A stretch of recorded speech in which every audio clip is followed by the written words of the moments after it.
Obama.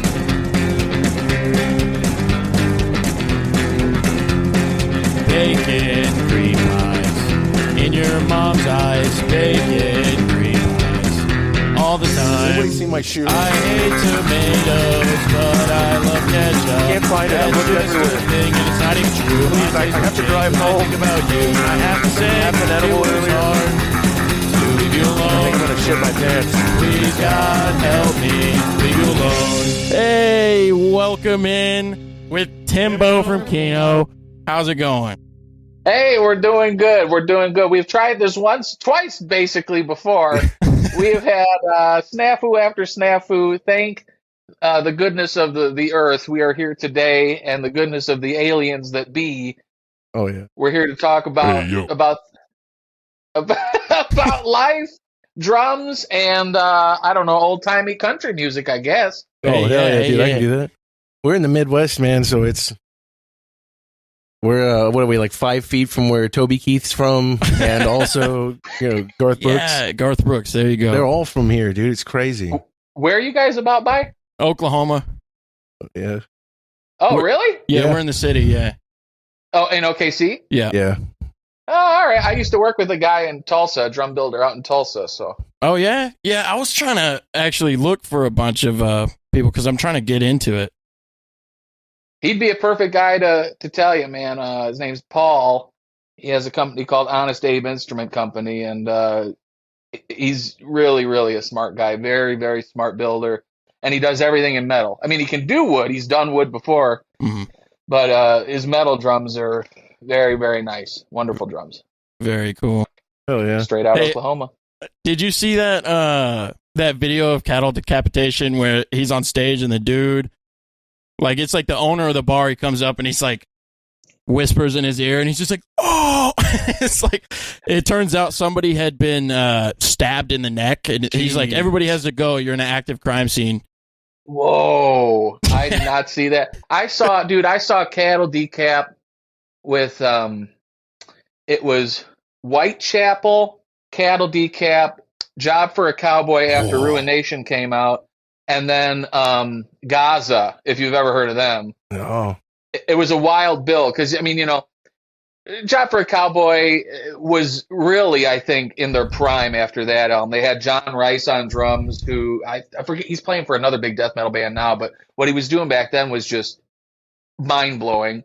Whitechapel's Whitechapel. I mean, to me, it's one of those bands that at that age, I was about 18, 19 when I went to that show. And it was such digestible music. You know what I mean? Like, it's easy to listen to. I can listen to that. And it's kind of like, I feel like that's like when our parents would listen to Led Zeppelin and they'd be like, yeah, I could do that. Yeah. Listening to Whitechapel, I'm like, I could do that, but it's like, it's heavy. And then you sit down to do it and you're like, I can't do that.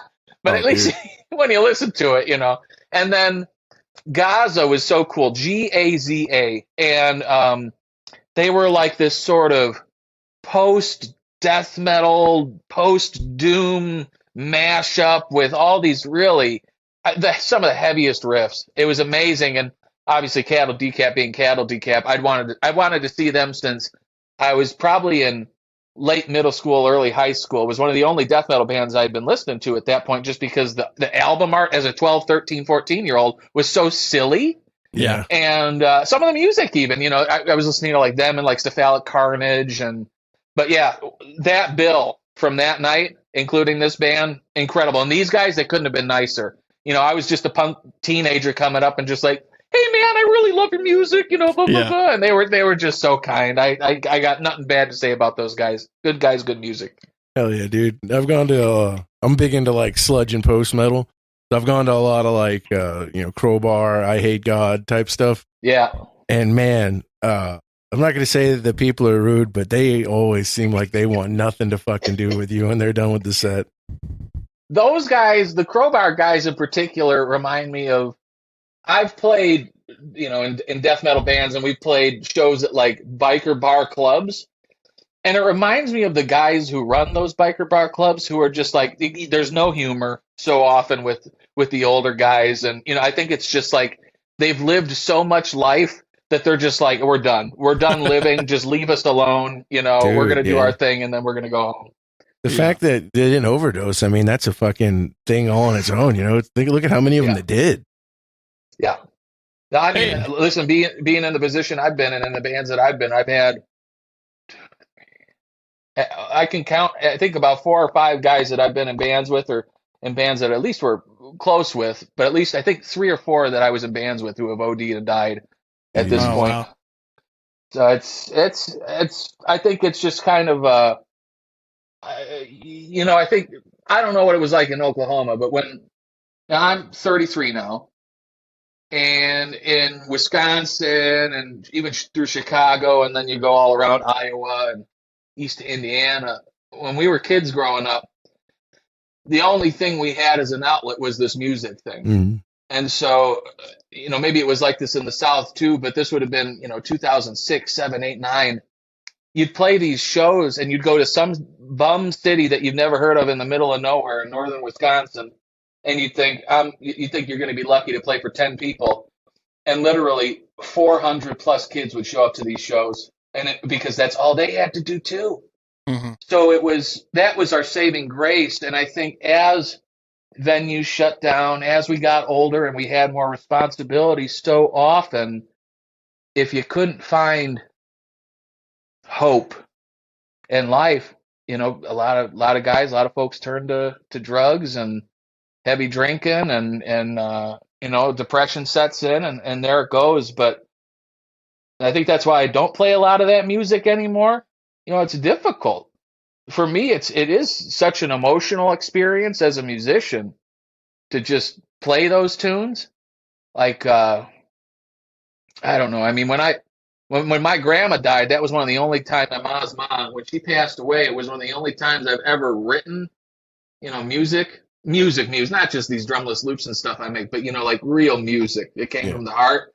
It's some of the saddest stuff I've ever heard. I still have trouble going back to those tunes because of how much emotion comes out of them. And I think whether you're playing death metal or if you're playing, if you're writing the My Little Pony soundtrack, at some point your emotions are going to come out, happy, sad, or anywhere in between. So yeah, I tend to opt for the My Little Pony emotions, you know, today, but not exactly, but the happy emotions, you know what I mean? I'd rather be focusing my time on that, because otherwise, gosh, I'd be crying more than I already am, you know?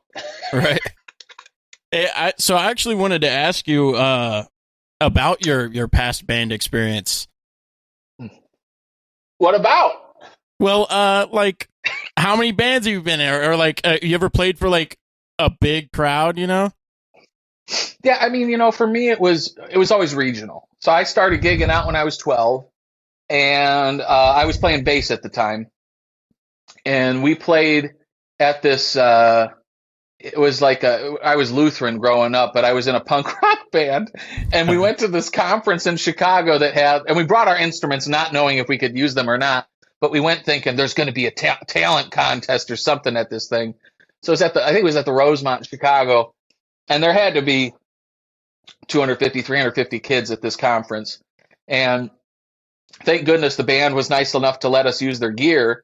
So I brought I had my bass. I used this big amp. This dude had like a giant Fender cab with an 18 and 2 10s in it. I was ginormous. And we played. That was the first gig I ever played. And it felt great. And so I continued on. I started guitar at 13. Took lessons, kind of switching off between bass and guitar with the same teacher, this old blues dude, Alonzo Smith, who he lives in Florida now, but a great teacher.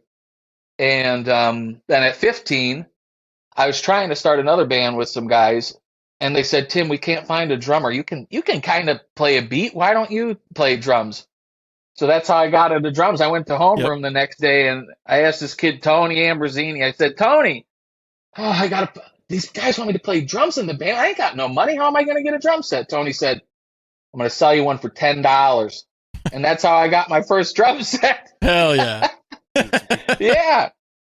It was killer. And so that's how I got into it. There's a video of me playing that set. I think I'll have to post that footage online at some point. But yeah, so that was the beginning. And then really through the end of high school, where I was gigging a ton at that time. It was literally practicing 2-3 times a week for, at least 2 or 3 hours of real hard practice.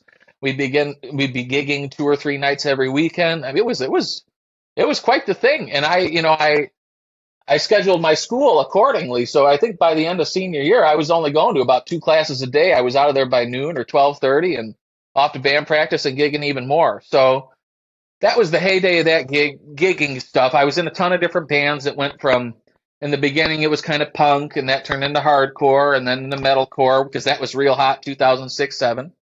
And then that turned into deathcore.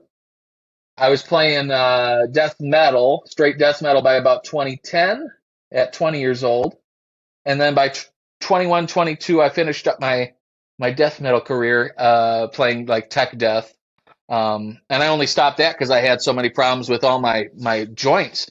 Yep. I was playing a marching drum head, which is like playing on a tabletop, and I was using sticks that were like marching sticks. Oh wow! Kind of like Alex from Despised Icon. I don't know how that guy doesn't have joint problems at this point in time, but yeah, I mean it sounded good and it was nice and loud. I didn't need triggers, but holy moly, I had one gig where the last death metal gig I played, every joint up every finger throbbed for 2 days. It scared the pants off of me.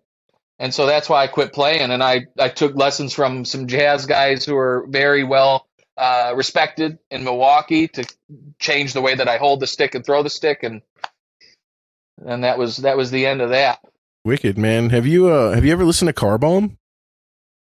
Oh, yeah. Dude, I have a buddy from Kenosha, John, who so that guy from Car Bomb loves these really rare, super short brass snare drums that Yamaha made in the 80s. So much so that this guy has like 5, 6, 7 of them. And my friend John, who lives out in New York, he's wanted one. He's a Yamaha guy. He's a Yamaha like collector. And so he went to buy this drum from the guy, not knowing that it was the drummer from Car Bomb. John's a little like jazz bop drummer, and he's buying this drum that was used for some of the heaviest music out there, which I just thought was so funny, dude. Yeah. Oh yeah, dude. We actually ran into Elliot after one of their concerts. He's a great dude. Yeah, we got a band called Volusia. We're no longer a band, but we had a band called Volusia, and it sounds like Fallujah. Yeah, that's a great band too. Yeah, Fallujah. Oh, I love them. And we talked to him, and we were like, yeah, we got a band. It's called Volusia. And he's like, y'all are in Fallujah? Hell yeah, man. So, that was pretty awkward. We had to explain. We're like, no, we're nobodies, man, but thank you. Yeah. That's so funny. Dude. Okay, shit. I was going to go off of what you were saying before, but I don't even remember, so... Okay, yeah. You got any like inspiration, like drumming movies or anything like that? I mean, movies are tough. I mean, I have some instructional videos I watch, but that's not really inspiration. That's just learning how to I'm talking stretch like and stuff. Specifically Fat Kid Rules the World. You seen that? No, I've seen Heavyweights. Heavyweights is one of my favorite Fat Kid movies. You ever watch that one?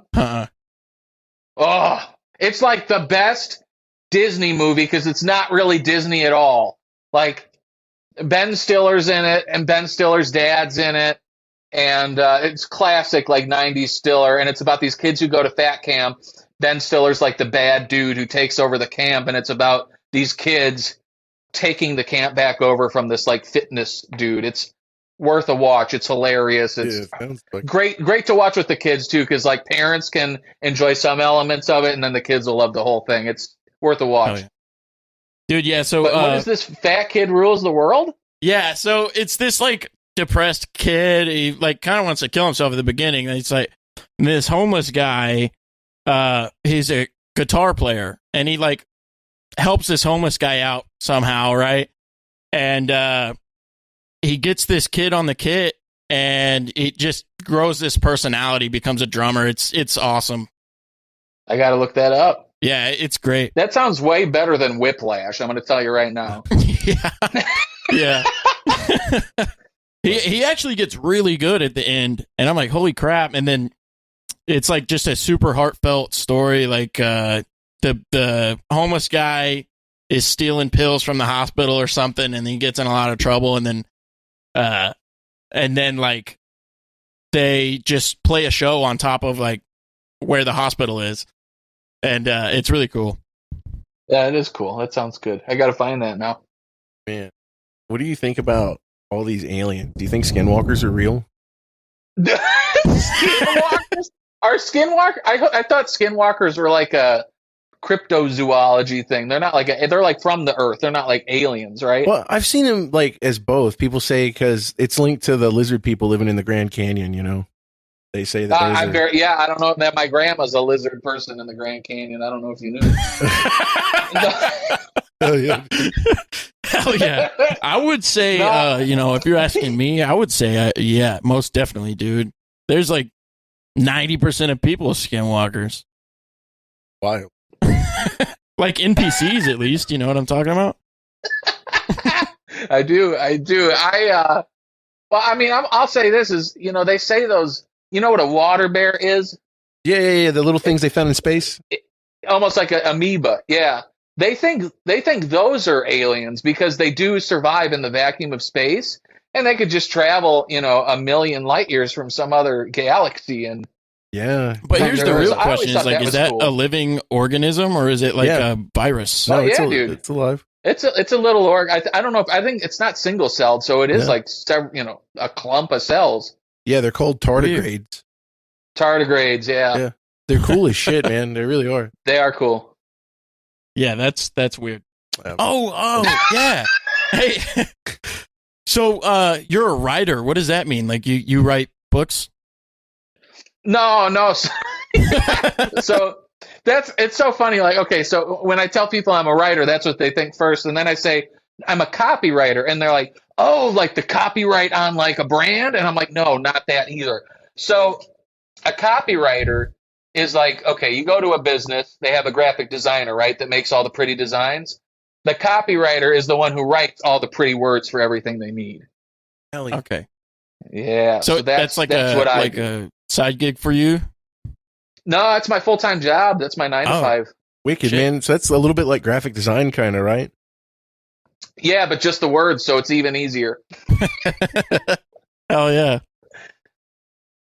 Yeah, I don't do anything cool. I just pick up cardboard boxes all day. What, do you work in a warehouse? Oh, yeah. I work at Amazon. I worked at, you guys know Uline? You ever heard of Uline? Yeah. They sell like gloves and stuff, right? Yeah, and they do tons of boxes. I worked for them for years, and when I worked there, dude, it was boxes all day long. I had to moisturize about 10 times a day. Otherwise, I'd look like my hands would look like a skinwalker. I've been having my hands get dry a lot lately because it's like 110 degrees outside, and then just little things like playing guitar, I'll notice that I'm getting like where the strings rub on the top of my fingers. It just murders me. I use there's this product. There's a brand called Nourish Organics, and they make a argan butter, which is a combination of argan butter and the other one in there. It's another one of the common shea butter. Yeah. And I'll use that on my hands. I would use it on my face if I was out in the warehouse all day. Otherwise, everything would dry up. It's a little expensive, but a jar will last you 6 months. Dude, what is argan? Because we used it in the fucking missiles in the Air Force. We did argan. Yeah, what is that? It's just like it's like the oil out of a bean from like one part of the world. Why is that? They got to moisturize the missiles. No, like it was used. I think it was used in like the targeting system. You would put it's just a big orb, and you'd put it in the front of the missile, and it's like one of the missiles that fucking can target at 180-degree angle type shit. You think it's like an equilibrium thing? They use the oil to stabilize? Something weird, dude. But it would not work if you didn't have the argan. Interesting. So are you active duty still, or what are you? No, I got like 4 months. I'm in the reserves right now. Okay. Right on. But I got like 4 months and I'm out. I've done 6, so good for you. I'm ready to go. My dad did 4 or 6 in the Navy, and he was an electrician on a nuke sub. And when you're in the sub, you ain't coming up for a long time. And he was a smoker when he was a kid.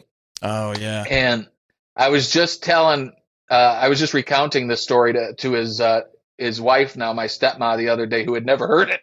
And so they were down under the seat, and half these guys were fiending for a cigarette. So my dad came up with the bright idea to take the pencil shavings out of a pencil sharpener, roll them up with the page of a book, and try to smoke them.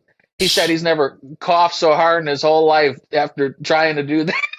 Dude, I'm surprised it didn't Only in go the Navy. up. Yeah. You got people in high school like smoking Smarties and pixie sticks and stuff. Oh yeah. Yeah, Too bad funny. ideas. Okay, so here's one. I hope that you have something for this. But do you have any like innovation ideas in the drum world? Like, you know how they make crazy shit every 10 years, and it takes over the fucking drum community. I mean, they've been people continue to innovate, right? So like when I mentioned that Honest Abe brand, I worked with him last year to develop a totally new type of snare shell, which was taken not just 2-3 millimeter steel, but 1/4 inch steel, which is almost 6.83 millimeters, something like that. It's thick, and we've made shells out of it. And the reason I wanted it that thick is so that we could really make a bearing edge on that material without having to roll over the top or the bottom of a thinner metal. And so those snare drums that we designed, one of them, Abe Laboriel Jr. owns one, the drummer for Paul McCartney. It's in a bunch of famous studios. Connor Dennis from Beartooth, who I was just texting this morning, he has one of them. Oh, yeah. So, it's that was really fun to come up with something new and to have such a good reception for that from heavy hitters, literally and metaphorically. Speaking of heavy, is that a pretty weighty snare? Yeah, we did a 14x4 that weighed 17 pounds, and the 14x7 weighed 25. Ooh. Hefty. Oh yeah, dude. Hey, what do you think about the low boy though? Oh, I've known those guys for a long time. What? I knew. Yeah, low boy beaters. You talking about? No, I'm talking about the original low boy from Ludwig, man. The hi-hats. It was a pair of hi-hat cymbals that would come right off the ground about 6 inches. Yeah, those are pretty wacky. I know DW made a new low boy that you could use. I don't know who's using it. I mean, for me, I like the drum set as it is, like I'm sitting behind here now. DW, I know, is coming out with sooner than later a wireless electronic drum set because they're owned by Roland now. And I don't know, like I just can't get into electronic drums. The big purpose I see for them is like if you live in an apartment and you need to play. I get that.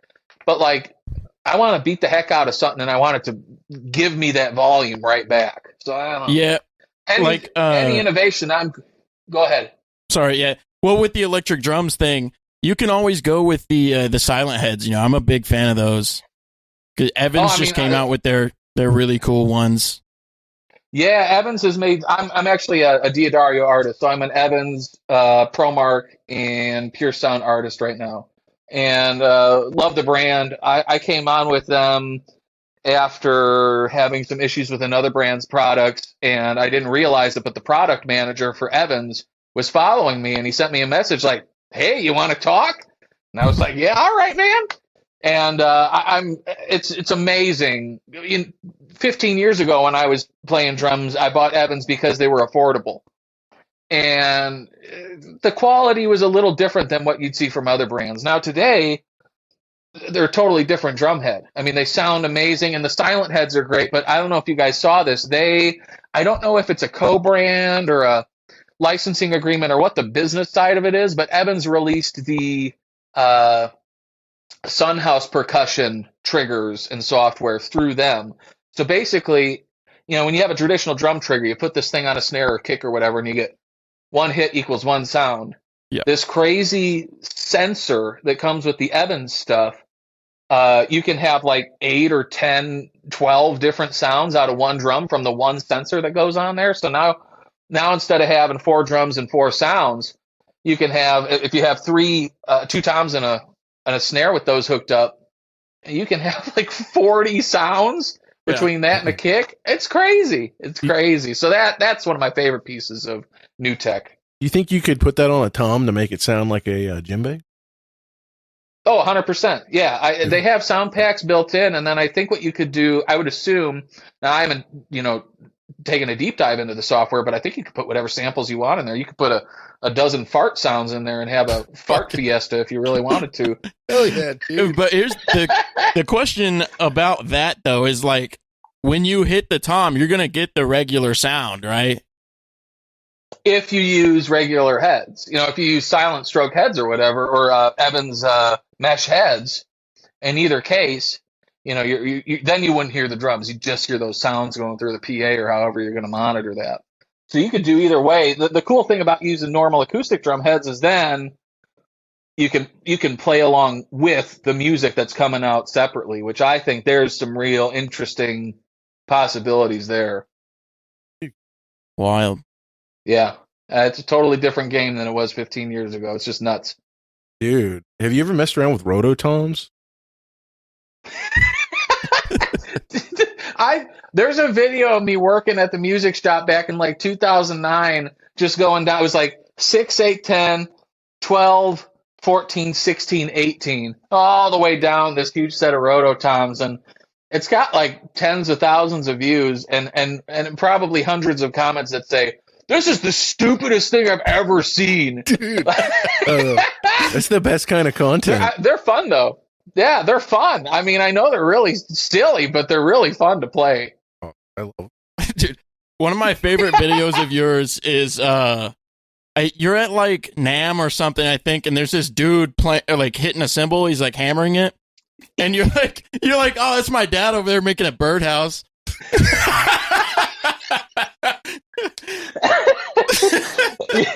Yeah, that was that was NAMM at 2019, and people still talk about that. Not just that do talk about that comment I made, but just how noisy that was all day, because that was the year Sabian did the rebrand where they had that new logo that looked kind of like Zorro handwriting, like he'd his, and I did a thing on there where like I walked by the logo and mind you, I love Sabian, great group of people, awesome people, and they've been very kind to me, and I love the product.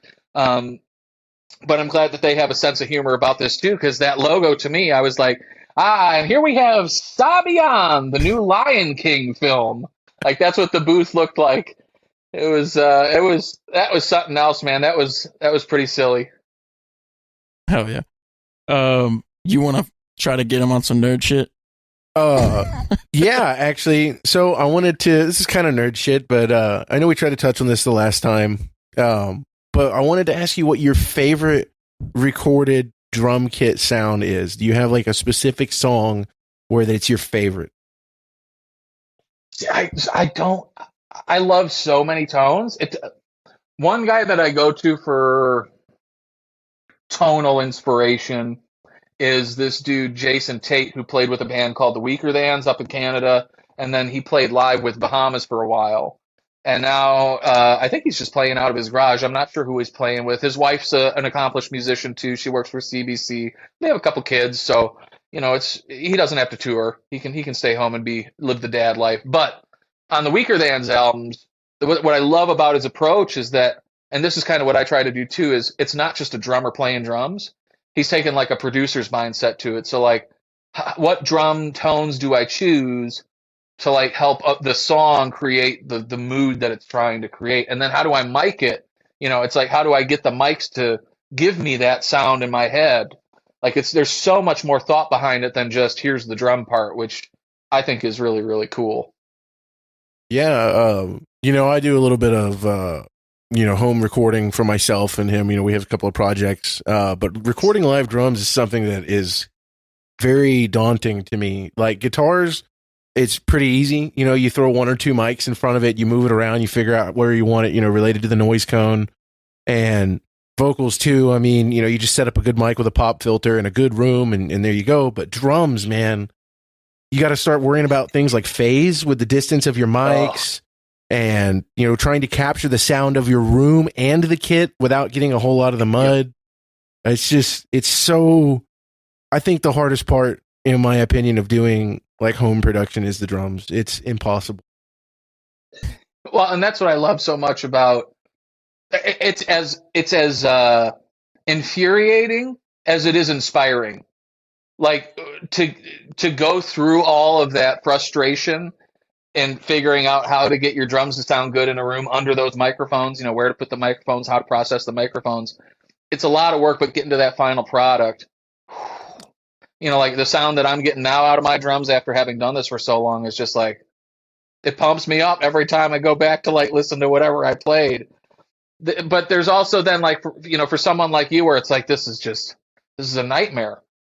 Here's the benefit of electronic drums is you can plug those in via MIDI, just send it's like basically you turn your drums into a keyboard, and then you can use something like Superior Drummer software. And I'll tell you, I know guys who are professionals who have played on Hans Zimmer soundtracks and huge frickin' classic rock albums, and they are sitting in their house now when they're doing sessions. They're using like an electronic drum set or something as old as a drum cat, if you're familiar with that, which is just a big rubber pad that has different pads on it or areas on it to hit. Man. And that's how they're doing their drums. They run that MIDI into Superior Drummer because it's so much easier. It sounds good right out the box. You can quantize, if you hit your kick a little this way or that way off of the one, a little before or a little after, you can scooch it back to be perfectly on every time. So if you're doing metal, if you're doing, doom, that sort of thing, where you really want it to have that unison, between all the instruments, that's it. That's the way to do it. It's way less headaches. Yeah, I have Ugertone right now. I have their Punk and Doom kit, and I love the Punk kit because they made the kit out of concrete tubes, the big cardboard tube. Whoa. And they pulled heads on it. And it's the deadest sounding kit I've ever heard, but I mean that in a compliment. It's such a fun kit to try and work with when I'm in there messing around in the studio, because you ever listen to like Woods of Yerps or Ypres? I don't know how to pronounce that. I never heard of them. They're a great like mellow doom band. Highly suggest checking them out. Like I think their Kiss My Ashes Goodbye is probably the best song, but they have this kind of like, I would say it's almost like black metal production where the quality isn't really great, but it does so much more for the song for it to be raw and rough like that than if it was tight. So that's the thing about black metal. It's all, and I think this is what it is about music in general, is a crappy sound to one listener might just be a crappy sound, but to, folks like us, if we hear an album that connects for whatever reason, aesthetically on a sound level, even if that sound is garbage, it's like, yeah, that works, and it works just right. I don't know why that is, but yeah, something special about black metal. Oh, dude. In particular. I don't know. I got into it for a while, mostly like progressive black metal, like old Opeth, oh yeah. Or old Catatonia. Like, oh, so good. There was this dude, his name was Austin. He had a doom band that I saw in Milwaukee called Seder, and oh man, now it's gonna kill me. But he had a really. I'll have to send it to you guys because it was sort of this like it was like all the themes are super like apocalyptic or post-apocalyptic almost, and he recorded one dude recording all the instruments himself, and I think there's a vibe to that too. And when you combine that with his production, it's like, yeah, in a black metal context, so killer. Killer. Hey, did you you know who Todd Zuckerman is? I sat next to Todd and we had steaks, $100 Wagyu beef steaks together a few years ago. Man, you're living the life, man. Holy crap.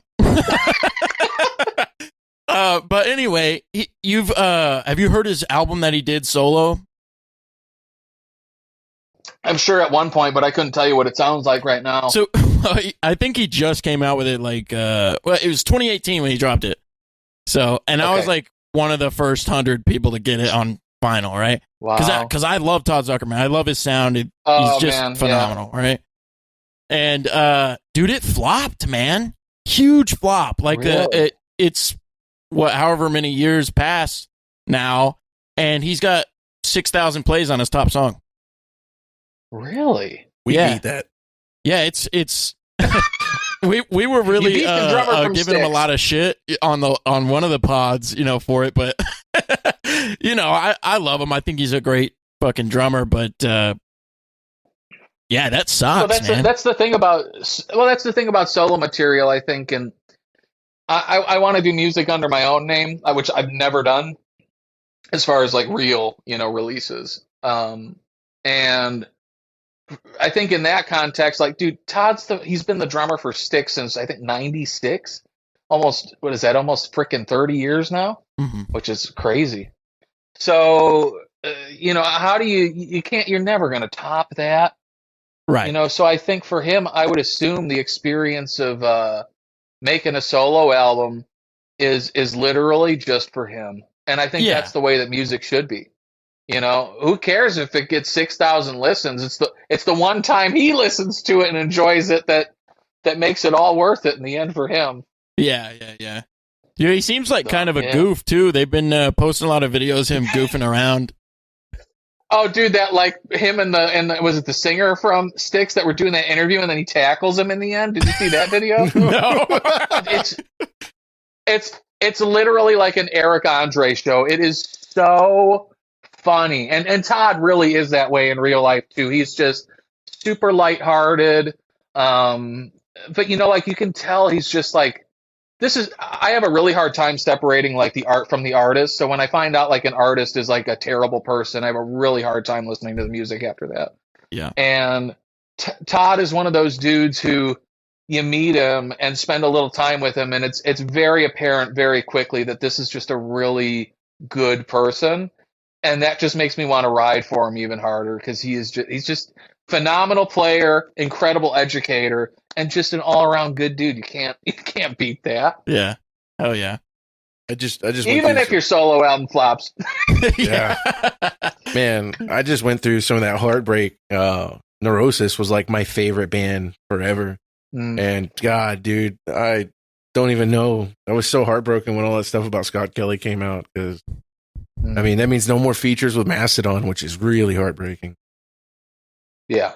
You gotta write your own Neurosis style doomy doom. Hey, I got it in the works actually. Good.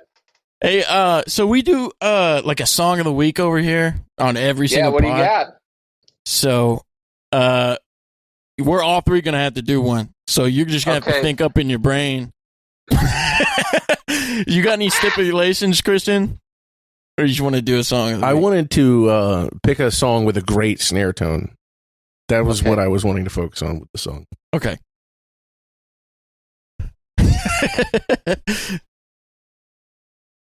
Oh, okay. Yeah, I got mine. Mine's kind of like an off the wall one. Yeah, what do you got? It's okay, yeah, I'm gonna go. If I Never Speak Again by Hearts Like Lions. I've never heard of that band. I think they're kind of smaller. I saw them a long time ago. It's like a Christian band, but they have the drummer has a great play style, I think. He's very open and like when he hits like he relaxes on the snare. He hits the snare at the perfect times. He hits it, and then he'll let that sound resonate and let it go, And for like, they have a lot of builds, and he'll just keep riding on the cymbals and just keep going and keep going. It just great dynamics for it. And so, cool. And then he just lets that snare like, bah, bah, bah, bah, bah, like, bah, and just nail it. And it's like, oh man, it's so good. So like an anvil. Yeah. All right, let's take a moment of silence here. I'm going to insert the track in Reaper later. Beep boop. We've got this selfish desire to break each other down. Little do we know we're tearing ourselves down. Boop, beep. Okay, that's long enough.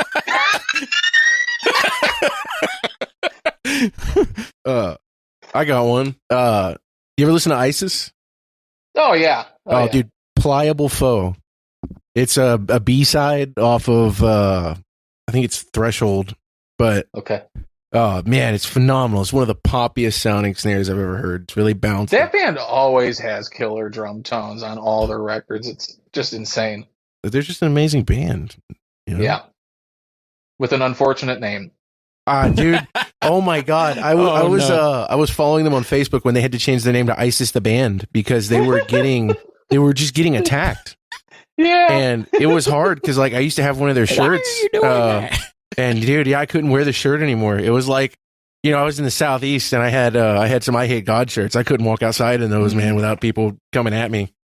Yeah. Real shame. But, you know, it'd be like that, man. All right, we going to give a moment of silence for the snare tone? Yeah. Beep boop.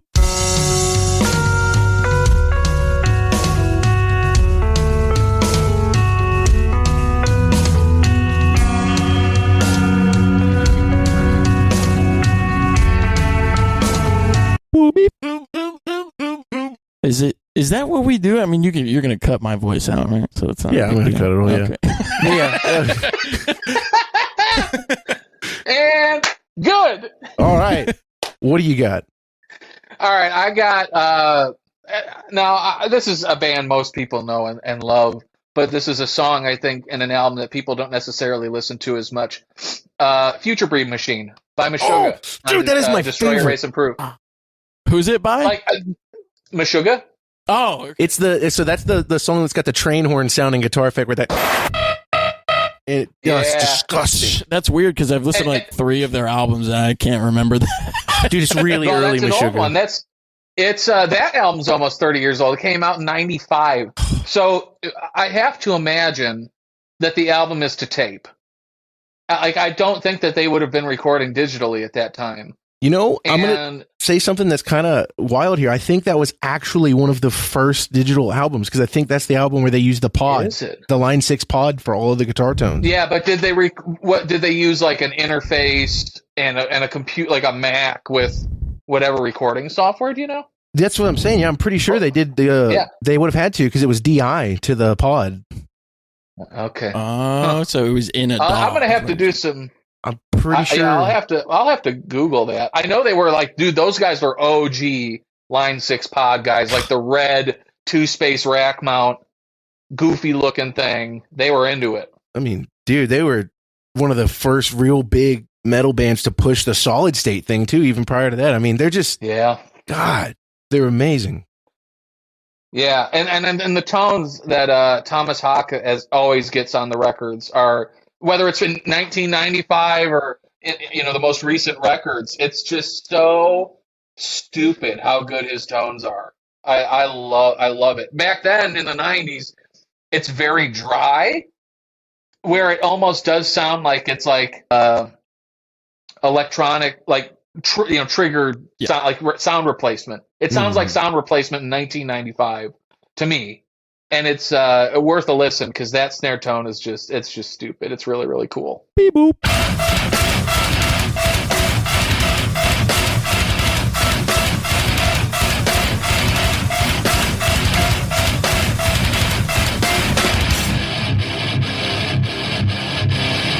Boop, beep. Yeah, man. Are you familiar with Gene Hoglan? Dude, that's one of my, if we were going to talk drum inspiration DVDs, the Atomic Clock, the original DVD put out. Dude. I bought that on the original run where it came. I still have them somewhere. It has M&M's with his face on it. It's so funny, dude. But I love that DVD. Really, really helpful. And what a wonderful drummer. And he seems like a good dude, too. I really like to meet him one day. Dude, and look at his discography. Like, Jesus. Everything, dude. Strapping Young Lad, Death Angel, Fear Factory. I think he was even in Death whenever they were during their later years. He was. He's on a Death record, and Metalocalypse. That's where I first heard about him. He was the drummer for that show because I thought I don't know. Do you guys remember that show from Adult Swim? Absolutely. Nope. I own Brennan Small's Galacticon. My Civil War shoes, dude. Yes. Like that. Dude, you got to watch this show. It's so funny. But I loved it because it was sort of that Adult Swim style humor where it's a little off the wall. But what was so nice is I was totally into metal at that time. So it was like, oh, humor and metal in one show. This is everything I want and need.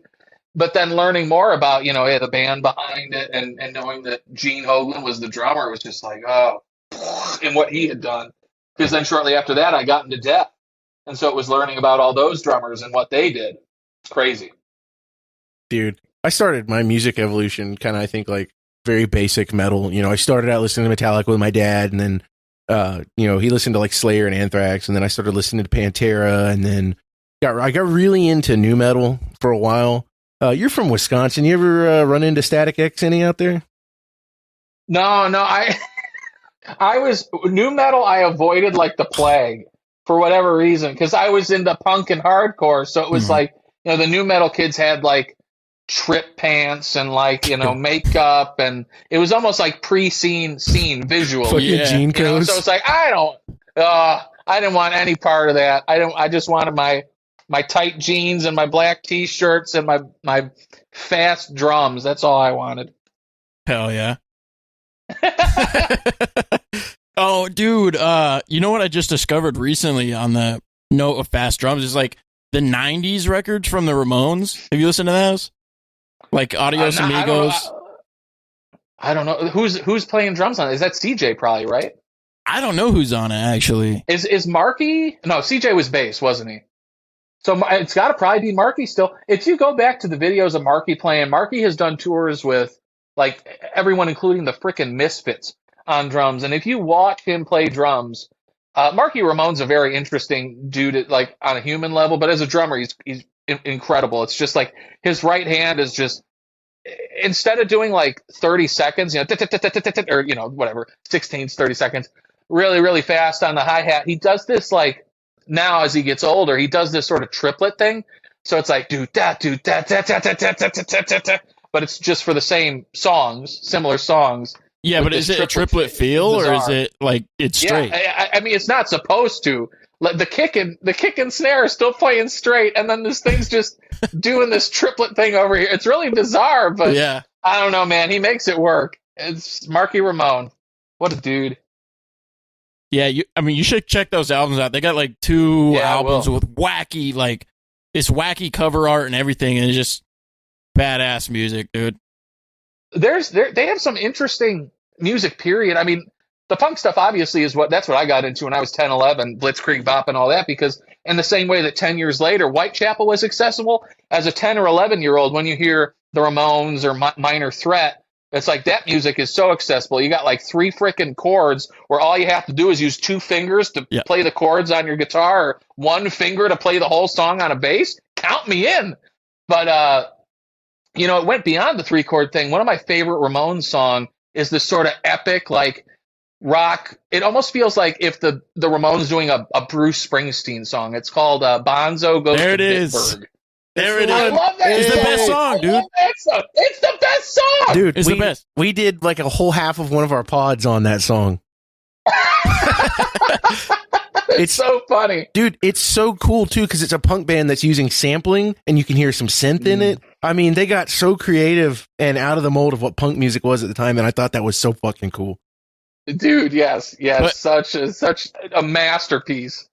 I found it though.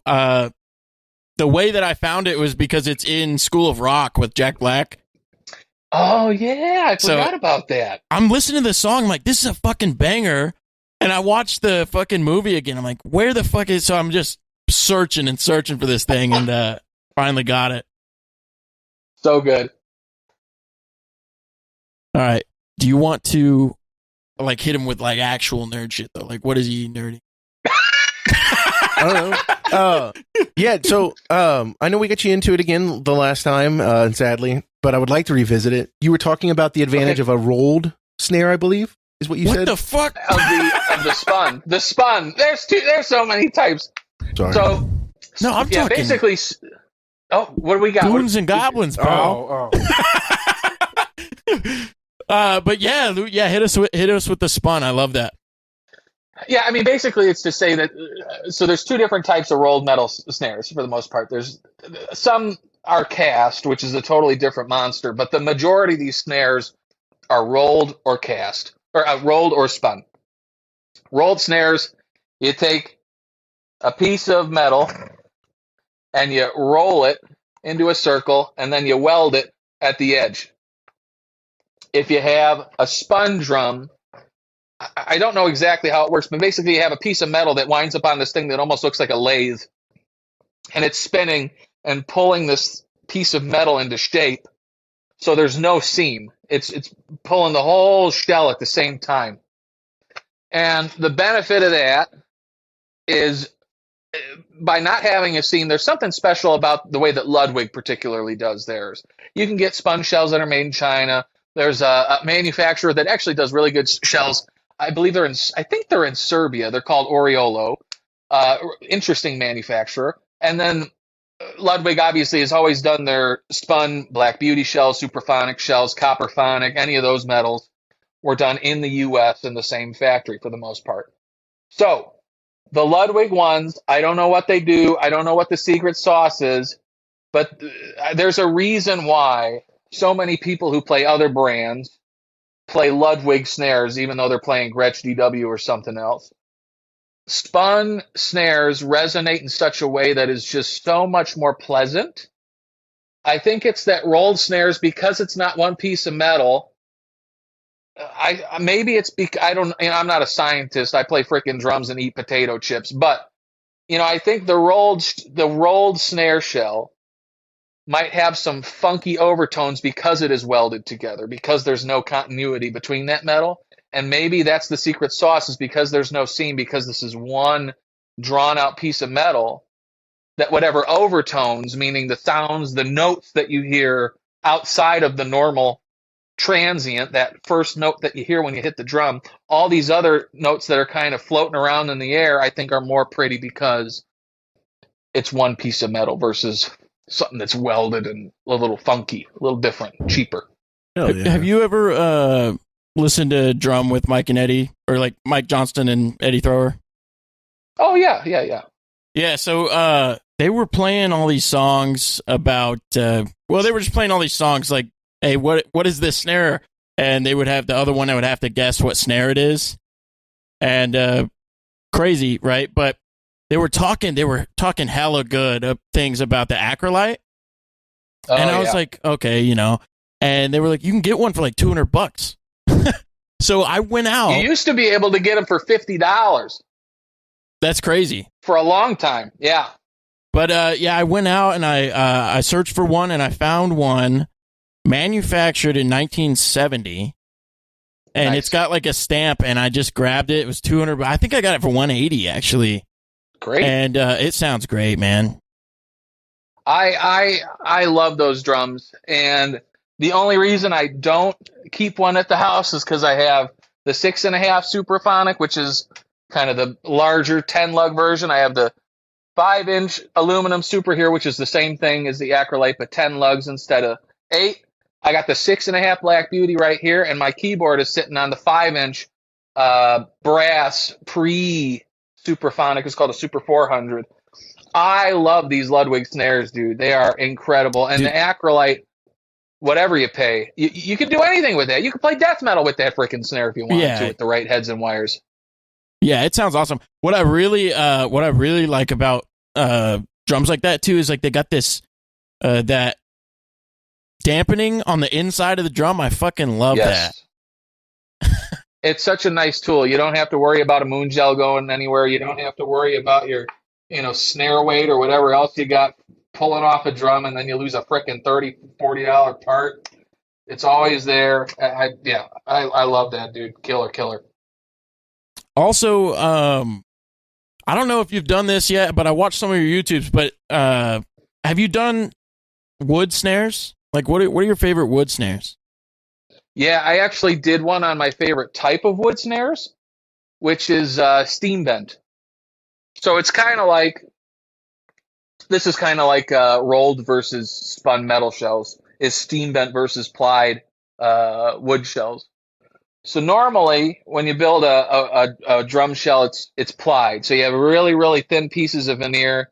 You take whatever, 5, 6, 7 of them and put them in a mold and glue them all together. Mm-hmm. It's going to produce a pretty decent drum, and it'll be consistent every time, which is nice. But if you go with a steam bent, where now you take one, again, 1/4 inch is usually what you find in that realm, like that metal drum I mentioned earlier. Take a 1/4 inch piece of wood, you put it in the steam box, pull it out, and then you bend that sucker into a circle.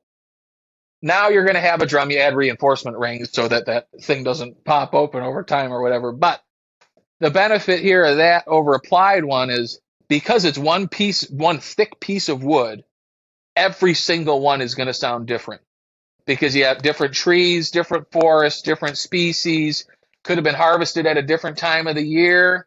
All these different factors make it so much more intriguing to me because I've owned at this point, Slingerland Radio Kings are the main type you're going to find. I got one here. Let me grab it. Talked about the other day. This is a 3-ply version, but this is what the other ones look like too. I just don't want to bust my butt trying to get my other one that's way up on the shelf. But wonderful drums made in the late 20s. They came out with them. They were under a different name, Broadcaster Snares. And shortly thereafter, they switched to the name the Radio King.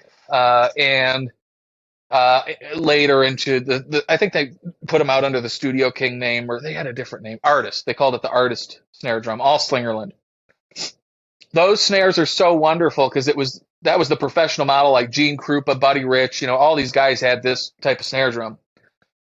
Now they became popular again because of a guy named Johnny Craviotto. Have you ever heard that name at all? Nope. He worked with John Good and the guys over at DW for a long time, producing drums shells for them to make as DW drums. He had a company then called Solid Drum Co., which did these things, and then he had Craviotto Drum Co. But it all started previous to him making his own shells. He was taking these Radio King shells from the 30s or 40s, ripping the hardware off of them, cleaning them up, putting new hardware on, and basically turning it. It's like a Ford T-bucket, taking a really old thing and hot rodding it. Yeah. And there were a lot of pros that played them. It wasn't necessarily one of Johnny's, but one of the most famous people playing those hot rodded Radio Kings was Steve Smith from Journey. Hell yeah. So I think if that says anything, that should tell you right there just how special these drums are. And like I said, I've had many of them. I have owned so many of them. I flipped them. One of them that I flipped wound up, Cindy Blackman, Santana's wife, owns one of the drums that I've discovered. So kind of cool. But I have one that was refinished by a good friend of mine who passed away, and it sat in the back of our local music shop here. He sold it to the music shop in, I think, the 90s. He fixed it up in the 80s, sold it to the shop in the 90s. And it took me 3, 4, 5 years of just continuing to nag the owner of this music shop to sell me this drum. Finally he did. Gave it back to Mike, the guy who refinished it. When he passed it away, then I got it back. And that's the one Radio King there that just sounds better than any other Radio King I've ever heard in my life. And that's what's so special, is like I can own 20, 25 of these things, but one of them speaks to me. And Craviottos are the same way. I got a video coming out about those drums soon. And I've owned 2 others. I've probably played a dozen, maybe 15 of them in my life, for a prolonged period of time. And this one drum that I'm going to feature in one of my YouTube videos is the best sounding one. And it's like treasure hunting. It's like in Harry Potter, when he goes to the wand shop, you got to have the right wand for you. And when you find the right, steam bent snare for you, like, oh my God, like it really is like just such a special moment because of how powerful that can be. Hell yeah. Wicked, dude. Yeah, there you go. There's some nerd stuff for you.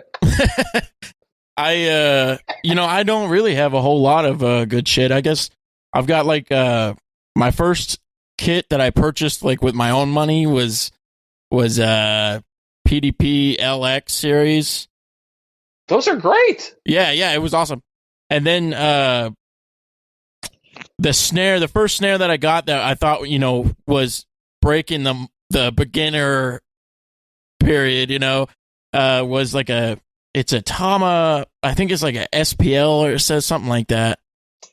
Yeah, the SLP Sound Lab thing. I know what you're talking about. But those, dude, I'll tell you though, those PDPs, There was a time when DW had a factory in Baja, and that factory did Mexican-made PDPs and Mexican-made drumsticks. They had a drumstick company that was very short-lived called Three Drumsticks, and it was incredible. What they did is you got 3 drumsticks in a bunch that were all to the same spec, all the same weight, and they'd all be weighted the same, whether to the back or to the front. And so if you broke one stick, you had one that felt the same as the other 2 that you can keep playing with. Yeah. How freaking genius is that? And the drums, I have a funny story about those drums is the Mexican-made PDP drums, in my opinion, are some of the best drums that have ever been made in North America that you can find for under $500. Incredible value.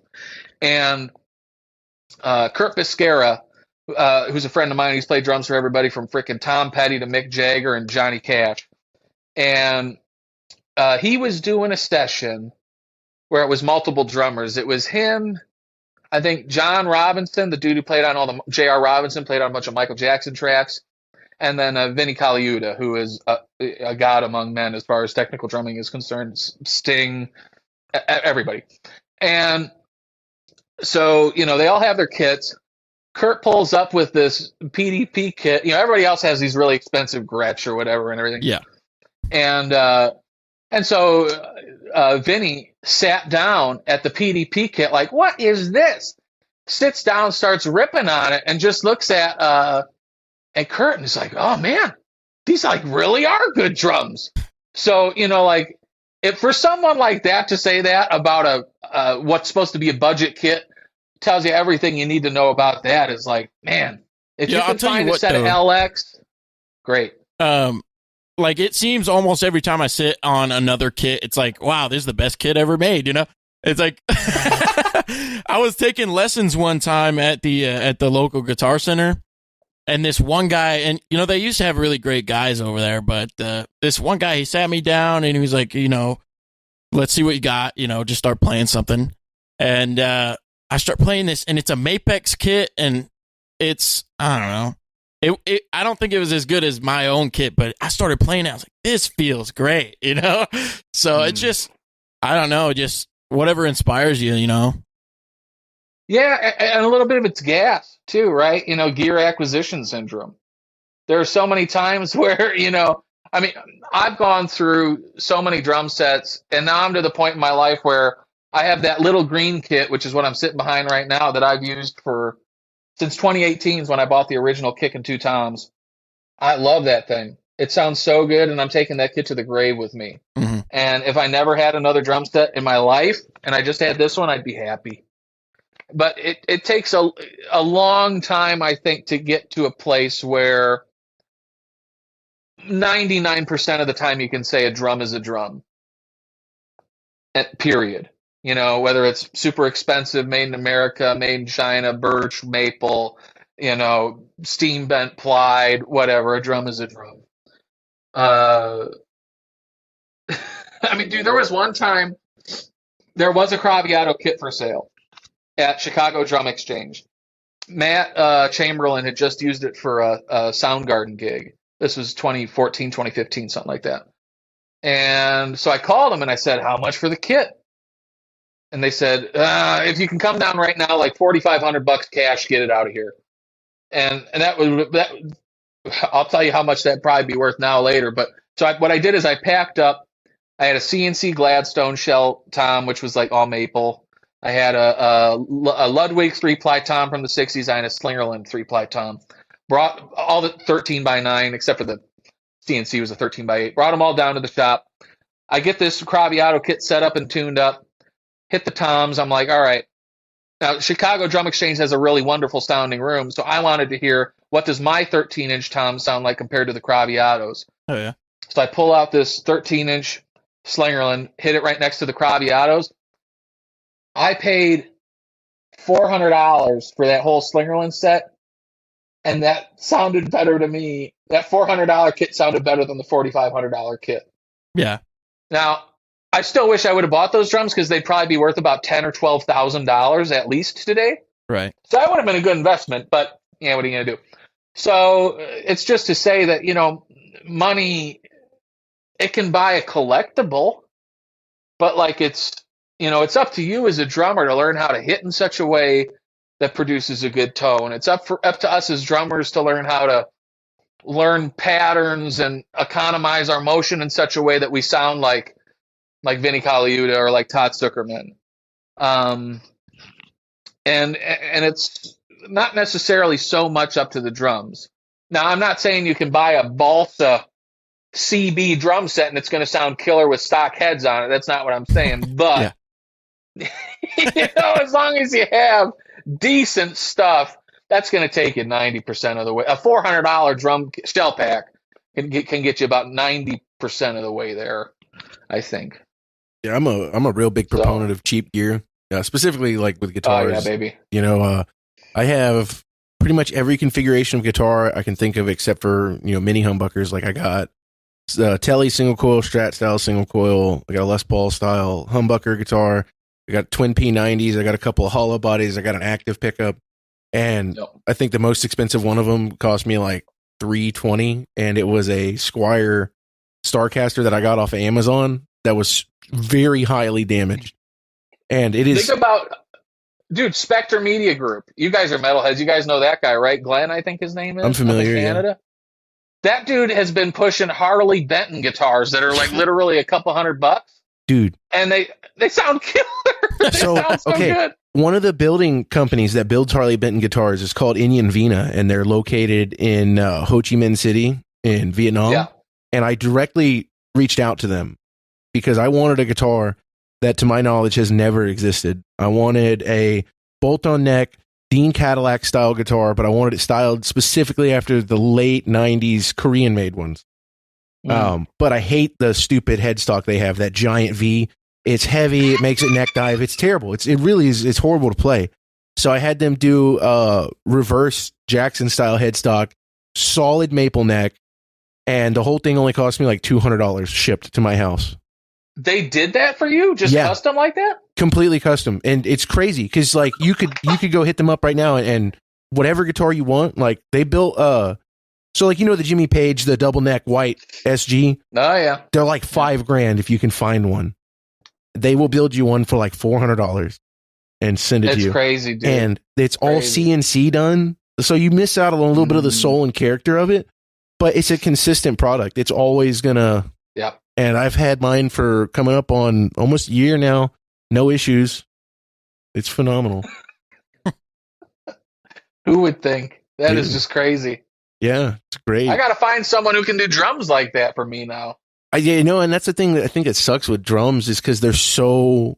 Like with the guitar, really the only thing that matters is it easy to play and what kind of pickups are in it. It's really easy. You can just buy a $300 set of pickups and throw it in a Squier and it's going to sound great. Yep. You know who Mike Dawson is? I was just on the phone with him the other week. Okay, well, I hit this guy up. He's like always selling cymbals on his Instagram, right? So I hit him up. I'm like, I'll take them all, whatever you got, right? Not really, but he sells them cheap, So he's like, $10 for these. I'm like, I got them, bring them on. And then he's got this like K ride cymbal, like a Zildjian K. Yeah. And I'm like, I don't have any of those. Bring it down, So I buy like maybe 10 cymbals off this guy, man. I don't know, like 6, right? And right before he's about to ship them, I was like, hey, can you sign those?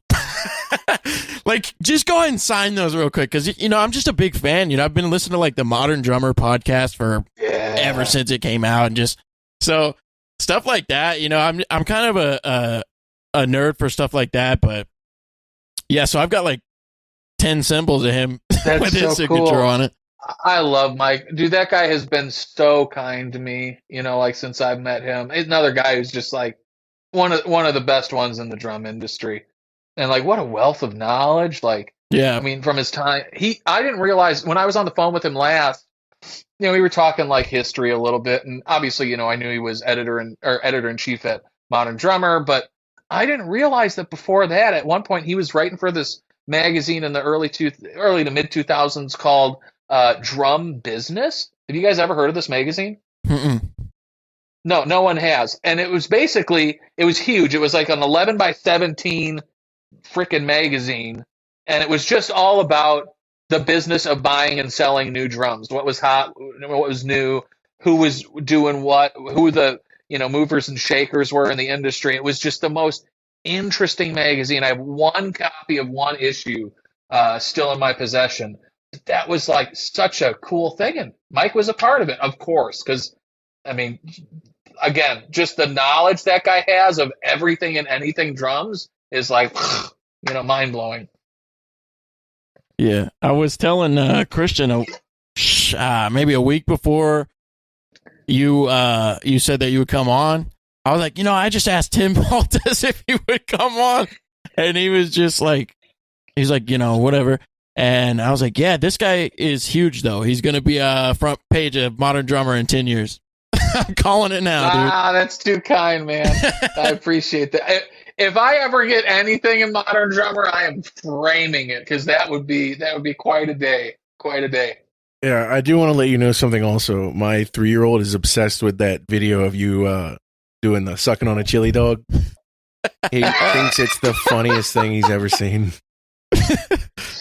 I'll have to repost some of the other ones. I had this my favorite fruit is broccoli. Have you ever seen that one? No. Oh, your kid would love that. Your kid would love. I'll have to repost those just so you can show your kid. Oh, dude, hell yeah, man! They're pretty good. It's crazy because I play guitar around him all the time, and I even bought him a little guitar. But I brought him to band practice one time, and he just said, "Fuck guitars, man." He's obsessed with drums now. He's always, dude. For his first birthday, we bought him a Pearl M80. Oh yeah. And then when he turned 2, he ended up with a drum kit between Austin and our guitarist, and that's all he wants to do. He likes to beat on things. That's great. That's great. Yeah, I'm stoked for it. That looks like all the questions I have for you. And if you ever have anything else, you guys got my number now. Call or text anytime, or if anybody else has any questions on Skinwalkers, drum recording, or broccoli, find me on the internet. Definitely. I'm going to hit you about the Skinwalkers for sure. Oh, too funny. All right. Well, thank you guys so much for having me on. Tim, for coming on.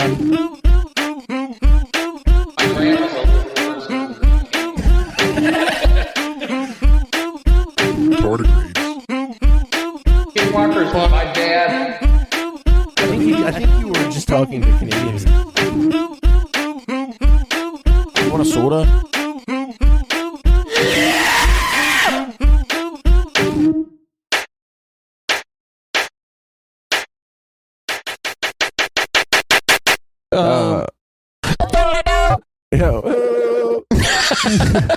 Give us money. Oh, yeah. Hey, fuckers. We just got Tim Baltes on the fucking thing, and one of y'all fucks is going to join the Patreon. And you're going to get in there. You're going to love it.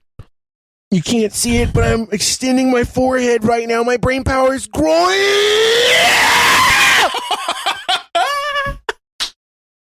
Call it there. Thanks, Obama.